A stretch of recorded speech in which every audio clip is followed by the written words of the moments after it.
Picture starting an ordinary day, familiar routines, eager for your evening routine, only to vanish without a trace. No car. No phone. You'd kissed your children goodbye before leaving home, unaware it's the last time. Right before new divorce papers and eviction orders, a mother disappears, and the person who swore to love her refuses to speak. This is the unsettling case of Lisa Stebic. Plainfield, Illinois, April 30, 2007. At 2 p.m., 37-year-old Lisa Michelle Stebic finishes her shift at Lincoln Elementary School. By mid-afternoon, she stops for her regular Jimmy John's turkey sub. Later, she's seen picking up her son from school and planning a workout class at Plainfield North High. At around 5:40 p.m., her husband Craig arrives home, greets the kids, then works in the yard. He claims Lisa left on foot or by ride to her class. But she never arrived. That night, all they find is silence, and tension simmering between them.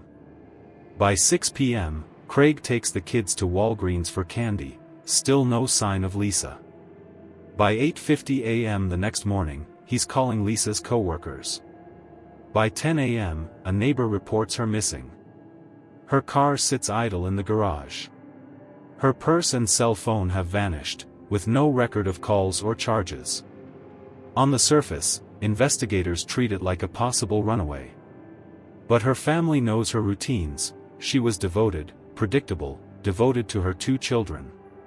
It didn't add up. In October 2007, the FBI adds Lisa's photo to their missing person and kidnap page, a national push across TV and web.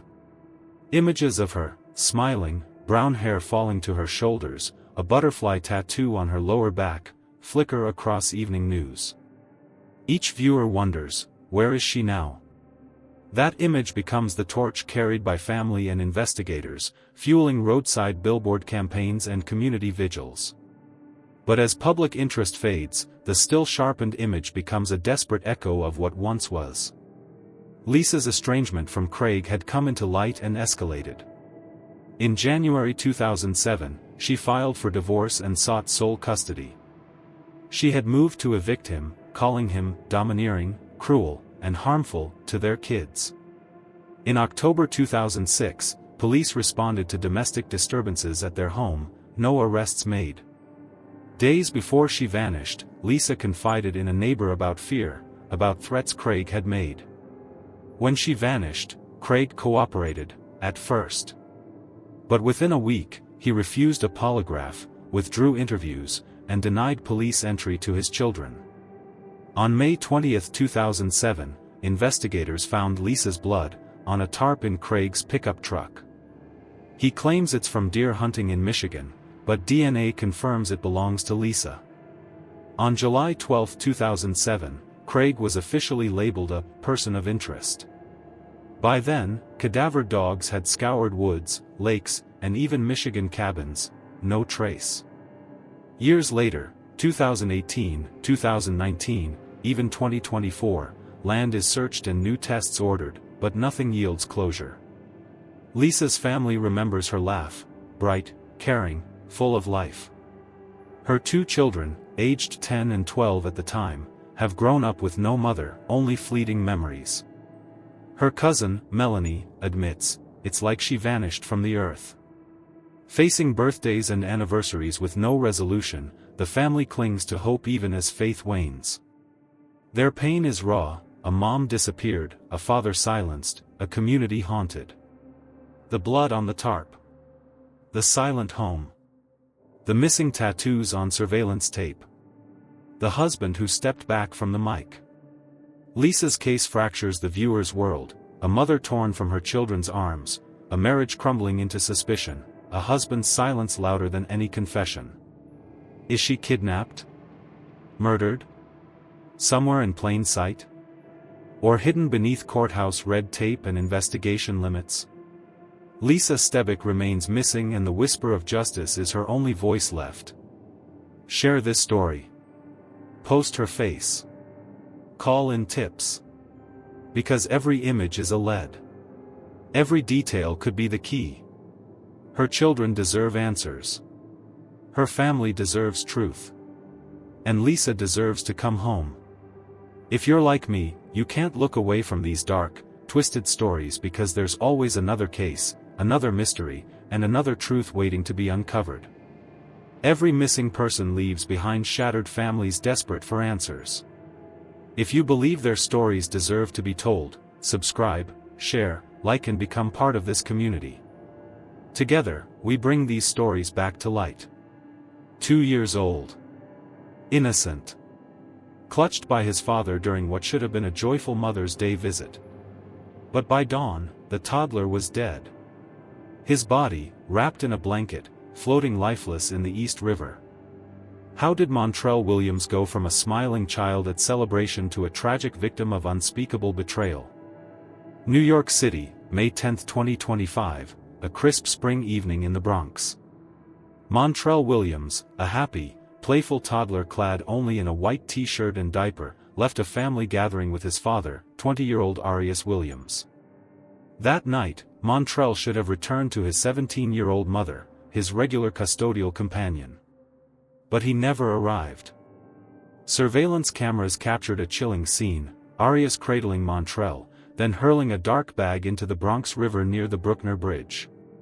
No screams. No witnesses. Just a night cloaked in dread. The mother woke up to an empty bedsheet. Calling 911 on May 11th, she was dismissed. Custody issue, the dispatcher said, no Amber Alert triggered. Weeks passed. The father ignored family court orders. Police response wavered between family court referrals and criminal investigation.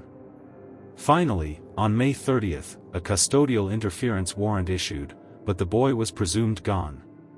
On June 7th, the mother tracked and confronted Arias in the Bronx. He pulled a knife, barging. "I threw that boy in the river." Police were called instantly. Then, on June 11th, NYPD harbor divers recovered a body near the Whitestone Bridge. Wrapped in a blanket, half-naked, diapered and socked, the decomposed child was identified by DNA as Montrell.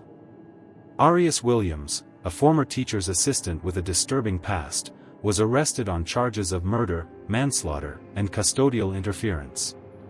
Prosecutors allege he tossed Montrell into the river alive and wept no tears. Interestingly, Arias returned to a relative's home 45 minutes later and escaped through their backyard. The crime is brutally simple, a murderer hiding behind legal custody rights, and a family shattered. The Bronx erupted in grief and fury. Montrell's grandmother and community leaders staged a protest at the 40th precinct. "Two-year-old boy not here today due to negligence," said Reverend Kevin McCall, furious at how the NYPD treated the case despite the distress call made by his mother when she noticed his disappearance. The key complaints were delayed missing person response, no Amber Alert issued, and custody roadblocks refusing immediate law enforcement engagement. Internal NYPD review is underway. ACS involvement is questioned. Children's Services were aware of domestic violence but custody was granted regardless. The Williams family now pursues justice. Lawsuits loom. Viral campaigns cry for systemic accountability. Yet each victory is tinged with sorrow. Montrell won't be tucked in tonight. His mother, graduating high school, won't hold her son at commencement. He was meant to be there. In court, Arias Williams sits behind bars, stoic or insane, one man's child lost to a father's betrayal and institution's failures.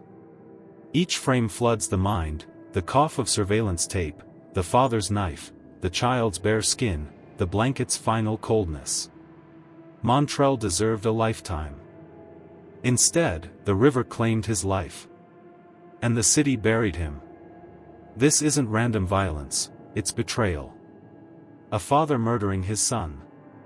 A system that let him. Why did custody rules balk police? How did surveillance footage capture murder, but no one responded? What price will justice demand? This is Montrell Williams. 2 years of life, lost in one shattered moment. His story forces us to confront broken systems, monstrous decisions, and how we can never let this be just another story. We are his voice now. It was September 20, 1988, when 19-year-old Tara Lee Calico set out on her usual 36-mile bike ride near Belen, New Mexico. An avid athlete, with her Sony Walkman blasting and a tennis date set for noon, Tara vanished without a trace, leaving only her bike, Walkman cassette, and muffled echoes of a final promise, "Mom, if I'm not back by 12." In a remote stretch of Highway 47, investigators found a smashed yellow Walkman and tangled bike tracks overlaid by tire marks. Witnesses reported spotting a lone pickup truck tailing her, motivated, unabashed, intent on quiet control. Was it accidental? Or naked pursuit? Fast forward 10 months to June 1989, a woman discovers an horrific Polaroid photograph in a Florida convenience store parking lot in Port St. Joe, over 1,400 miles from the New Mexico desert. The image depicts a teenage girl and a young boy, both gagged with duct tape and bound, slumped over pillows in a windowless Toyota cargo van. The posture screams captivity. The supposed girl, pale-faced, anxious eyes, bore the same scar on her thigh as Tara. A paperback copy of My Sweet Audrina, Tara's favorite novel, lay haphazardly in view. In a chilling twist, Scotland Yard confidently identified the girl as Tara, while the FBI remained inconclusive, and Los Alamos scientists disputed the claim. Her mother, Patty Dole, clung to life believing the image proved Tara alive, starved but surviving. She kept Tara's room untouched, sent Christmas gifts to an empty bed, and pointed out every girl riding a bike as her, in thrall to hope and pain. Patty pored endlessly over thousands of photos, crime scenes, bodies, civilians, all hoping one would yield answers. But the Polaroid remained their singular, maddening beacon. She died in 2006, never knowing if the Polaroid's captive teenager was truly her daughter. On the left of the image was a boy, also taped and gagged. His image struck a chord with another New Mexico family. They thought he was their 9-year-old son, Michael Henley, who vanished while hunting in April 1988. But by 1990, Michael's remains were found in the mountains. He died of exposure. The boy in the photo thus remains unidentified, a second shadow of anguish.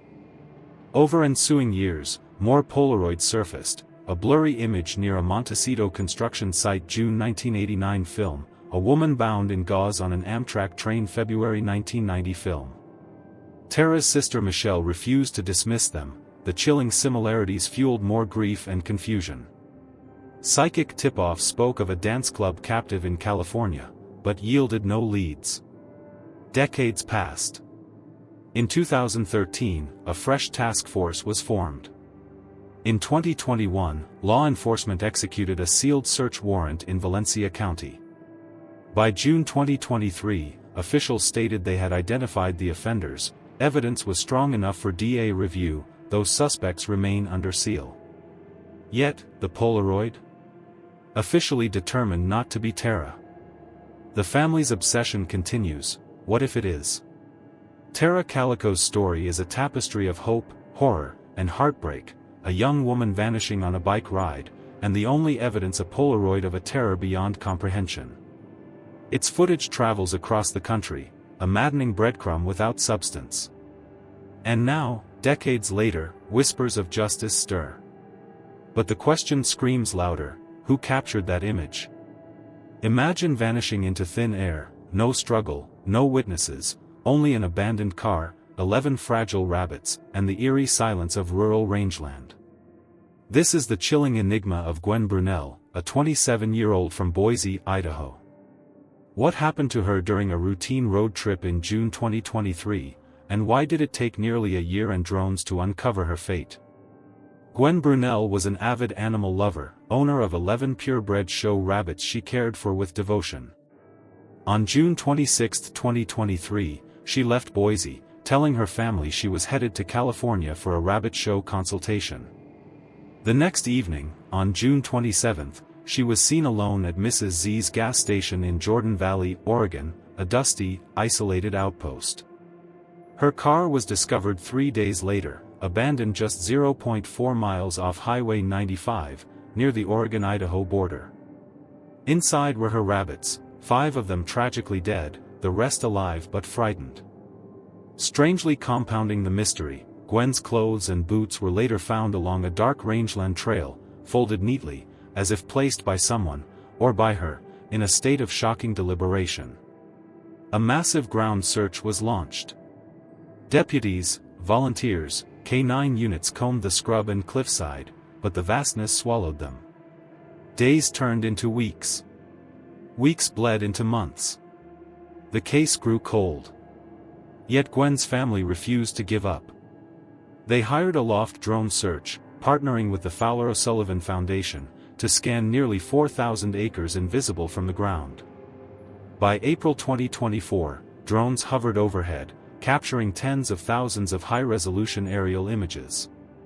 Volunteers, known as squinters, meticulously combed these frames, 1 pixel at a time. Then, on April 8, 2024, one volunteer noticed a dark anomaly, an unnatural shape disrupting the sagebrush canvas. Coordinates were sent to Malheur County deputies. Amid man-high brush and rocky outcroppings, they unearthed what they feared: human remains. Forensic analysis via dental and medical examination confirmed it was Gwen Brunelle. She had succumbed far beyond the initial search zone 2 miles from her car, buried beneath the deceptive cover of nature. Local Reddit users offered poignant insights. 5 of them died. The rest were living with her parents.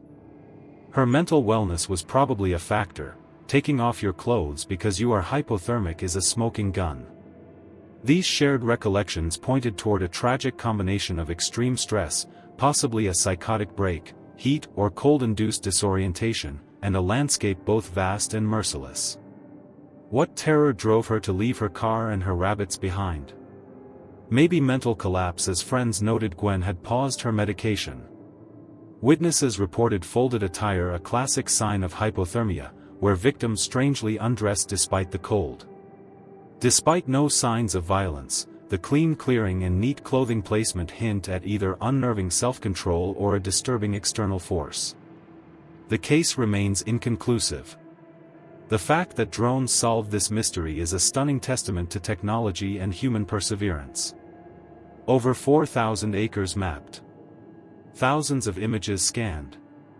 One volunteer's eagle eye found the anomaly that led to Gwen. Their work echoes across missing person lore. Nature hides, but aerial eyes uncover. For Gwen's family, it was a mixture of grief and relief. No answers about her final decisions, but one undeniable truth: they can finally bring her home. Their website declares, no foul play is suspected. Her final days may have been driven by mental anguish. Still, the folded clothes remain an image burned in the mind, order in the chaos, a final, haunting gesture. Gwen Brunelle's case isn't just a disappearance, it's a mosaic of animal devotion, psychological unraveling, and the merciless wilderness. Was it mental illness combined with environmental exposure? Did her clothing and the rabbits represent control in an unraveling moment? What internal story never reached the outside world? We're drawn into the folds of sagebrush and the silent testimony of aerial images. Her story remains eerie, poignant, and hauntingly incomplete. If you listen closely, you can hear the wind. Whispers of what Gwen might have seen, felt, lost within those final steps. A case solved by drones, but uncovered by human eyes. Bring her name into the light. This is Gwen Brunelle. A 14-year-old girl, rebellious but loving, vanished from her uncle's pool party in the blink of an eye. No struggle. No cry. Just silence. Days later, a blurry ATM photo in Rhode Island stirs hope, until it's ruled out. Then whispers emerge about an uncle whose horrific secrets shock the nation. This is the haunting disappearance of Ashley Summers. On July 9, 2007, Ashley Nicole Summers left her uncle Kevin Donathan's pool party in West Cleveland, Ohio. She planned to walk 10 minutes to her aunt's house, just blocks away.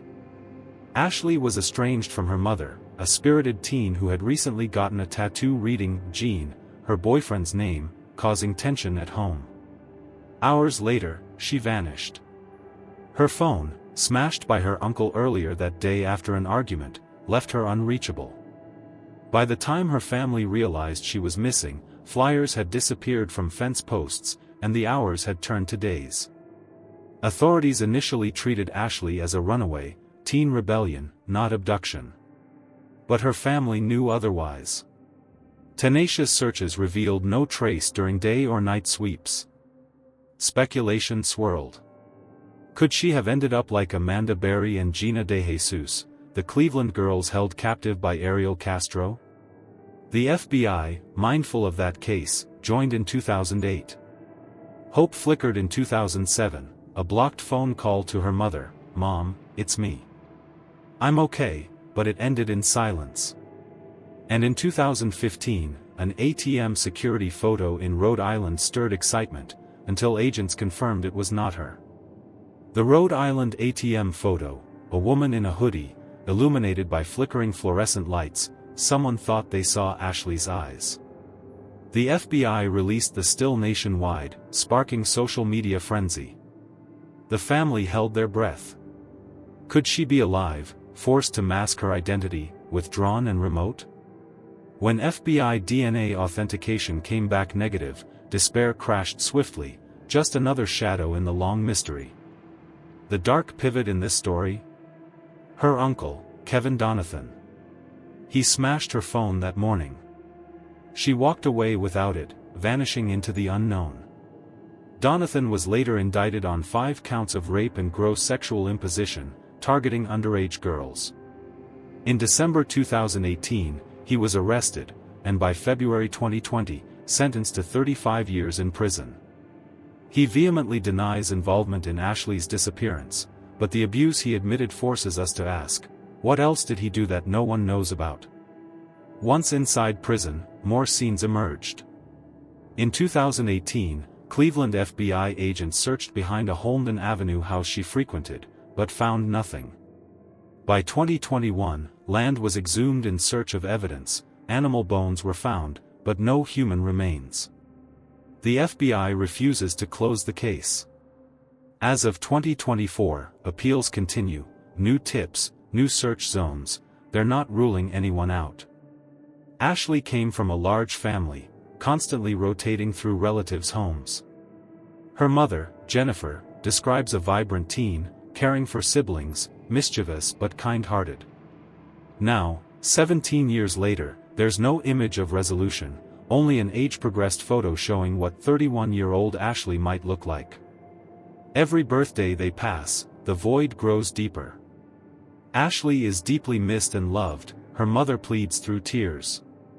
A rebellious 14-year-old, an uncle with monstrous secrets, a path walked into darkness, and silence. No crime scene tape. No body. No closure. Just endless what-ifs. Did she run from the uncle who broke her phone? Or was she taken, traded, trafficked, or worse? We're left watching photos, searching doorways, listening for a whisper, hoping she will speak that name again. This is Ashley Summers, a girl who vanished seemingly without a trace, hurt by someone meant to be family. The ATM photo was a flicker of untold story. The uncle's conviction another crack in the shelter Ash lived in. Her case remains open. And her family holds on to hope lightning might strike again. If you see something, any tip could crack this wide open. This is her story. Her disappearance. And the voice she never had. If you made it this far, you know how deeply these stories grip us. Subscribe, share, like and stay with me, because every case we explore brings us one step closer to truth, even when it hides in plain sight. Here, every missing person matters. Every story is worth telling.